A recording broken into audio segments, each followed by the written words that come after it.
Everybody pictures winning the same way. You see the moment it finally clicks. The version of you standing there, arrived, like it happened in one clean shot.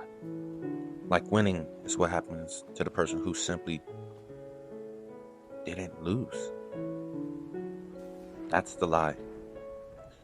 Look at anyone who's actually won anything real, and you'll find the opposite story.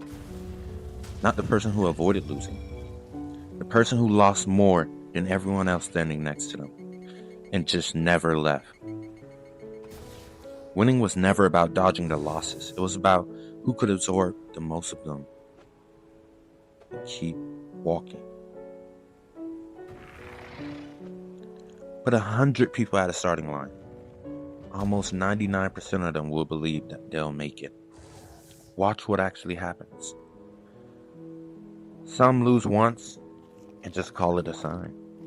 Some lose twice and just call it proof that they weren't cut out for it or meant for it. A few lose so many times, they just lose count.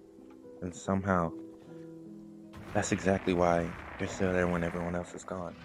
They were just lost in the process. The losses were never the filter people think they are. Quitting was the filter.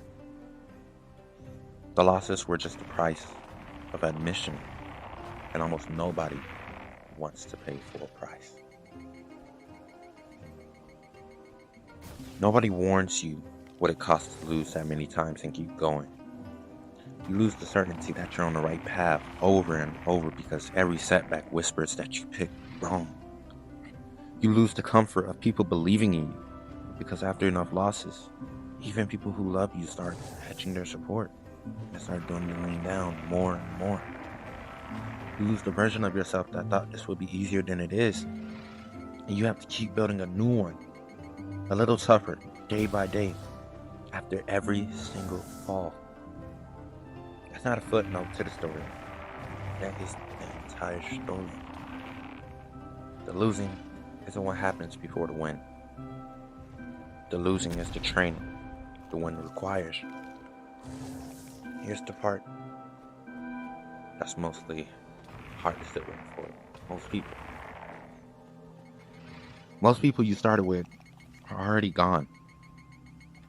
Not because they were less talented or because they wanted it less on day one. They're just gone because somewhere around lost 4 or lost 10 or lost 30 or even lost 40. It's a lot of losses. They decided the pain of losing again was worse than the pain of never finding out. And honestly, nobody can blame nobody. If you ever tried a business or reaching out and doing something that you're not accustomed to, quitting is just a reasonable choice. It keeps you comfortable. It's the safe one. It's the one that stopped the losses immediately. But it also guarantees you'll never be the one still standing when it finally turns. This is where it gets personal for anyone walking this out with God in the picture, like me especially. And it becomes a struggle because Scripture never promises the righteous a path with fewer losses. It promises something much more interesting, that the fall doesn't define you, only whether you get back up. Not because getting up is easy, but because getting back up repeated enough times is what actually builds the kind of character that can hold a real win once it finally comes. You weren't kept from losing, you were kept through it. There's a difference, and it changes everything about how you look back at every fall that came before the one that finally landed different. So here's the reframe. The winner in any room isn't the person with the fewest losses on their record. It's the person with the most. The real winner is the person with the most losses under their belt. And that person is somebody who just simply refused to let the last one be the final word. To win is to lose again and again and again, longer than anyone thought was reasonable, until the losing stops being the story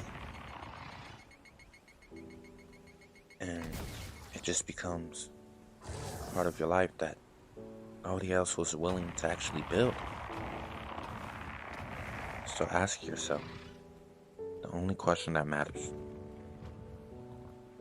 how many more losses are you actually willing to take before this becomes the win? Put your answers in the comments, guys. I would love to see how y'all feel about this.